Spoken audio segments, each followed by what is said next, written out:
مادر، محبت بی‌نظیرت را از مهر آفتاب، از فروغ ماهتاب، از قطره جان بخش آب، از بوی معطر گلها احساس میکنم.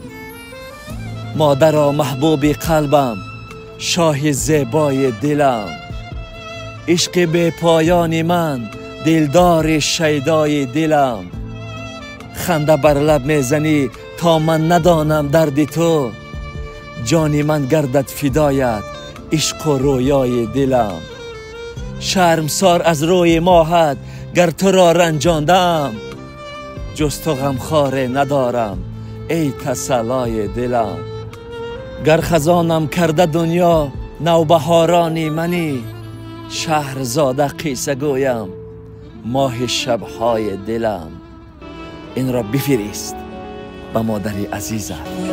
مادر بود و نبودم مادر، مهری تو همیشه